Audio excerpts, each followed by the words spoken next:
Setiap kali kamu mengisi bensin, membayar tagihan listrik, atau bahkan memesan barang online dari luar negeri, kamu sedang berpartisipasi dalam sebuah sistem global yang dirancang hampir 50 tahun yang lalu. Sebuah sistem yang membuat satu mata uang, yaitu dolar AS, menjadi raja. Tapi apa yang terjadi jika kita mengetahui bahwa pilar utama sistem ini, yang disebut petrodolar, bukanlah hukum alam, melainkan hasil dari sebuah kesepakatan rahasia? Dan apa yang terjadi jika kesepakatan itu mulai retak? Untuk memahaminya, kita harus kembali ke awal 1970-an. Saat itu AS sedang terluka. Perang Vietnam menguras kas negara. Dan pada 1971, Presiden Richard Nixon terpaksa memutuskan hubungan dolar AS dengan emas, mengakhiri sistem Bretton Woods. Dan kemudian nilai dolar pun goyah. Dan pada tahun 1973, krisis minyak melanda. Negara-negara Arab di OPEC memberlakukan embargo minyak terhadap AS dan sekutunya, yang menyebabkan harga minyak melambung dan kekacauan ekonomi global. Amerika Serikat butuh solusi yang brilian dan sedikit licik. Di balik layar, diplomat ulung Henry Kissinger merancang sebuah misi rahasia. Tujuannya adalah Kerajaan Arab Saudi, jantung produksi minyak dunia. Pada 1974, tercapailah kesepakatan rahasia antara AS dan Arab Saudi yang kemudian dikenal sebagai petrodolar system. Intinya sederhana, namun sangat powerful. Berikut ini adalah poin-poin penting dalam kesepakatan tersebut. Arab Saudi hanya boleh menjual minyaknya menggunakan dolar AS.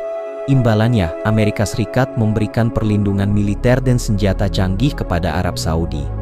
Kemudian, uang hasil penjualan minyak tersebut harus diinvestasikan balik ke obligasi AS. Mengapa ini jenius?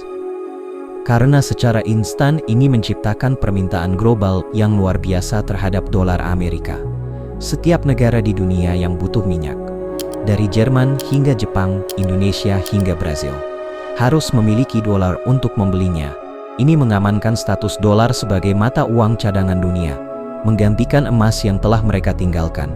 David E. Spiro, dalam bukunya, menganalisis kesepakatan ini sebagai fondasi hegemoni ekonomi AS pasca Perang Dunia Kedua. Dolar tidak lagi hanya uang kertas, ia telah menjadi komoditas itu sendiri. Sistem ini menciptakan sebuah ilusi yang nyaman, ilusi bahwa dolar AS selalu stabil dan dibutuhkan. Ilusi ini memberi Amerika keuntungan yang sangat besar, yang disebut exorbitant privilege. Amerika Serikat bisa mencetak uang lebih banyak untuk membiayai defisitnya, karena dunia akan selalu membutuhkan dolar tersebut untuk minyak. Mereka bisa membayar impor dengan mata uang mereka sendiri. Sanksi finansial AS menjadi senjata yang mematikan, karena memutus akses sebuah negara ke sistem dolar. Institusi seperti IMF dan World Bank juga didominasi oleh sistem dolar, memperkuat arsitektur kekuatan global yang terpusat pada satu negara. Tapi tidak ada yang abadi. Dalam dekade terakhir, hetakan mulai muncul. Setelah invasi Irak pada 2003, muncul spekulasi bahwa salah satu pemicunya adalah Saddam Hussein, yang mengumumkan akan menjual minyak dalam euro, bukan dolar. Kemudian, negara-negara seperti Rusia dan China secara agresif membuat perjanjian energi menggunakan mata uang lokal mereka. Bahkan, pada 2023, Arab Saudi, sang pionir petrodolar, secara terbuka menyatakan keterbukaan untuk dibayar dalam mata uang selain dolar. Jadi, apa artinya ini semua? Petrodolar bukanlah hukum fisika. Ia adalah sebuah kesepakatan politik.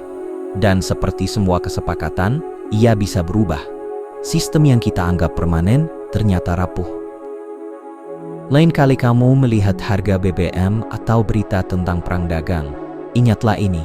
Arus bawah dari kekuatan global seringkali adalah arus minyak dan mata uang. Memahami ilusi petrodolar adalah kunci untuk memahami mengapa dunia berjalan seperti sekarang, dan mungkin ke arah mana kita akan menuju.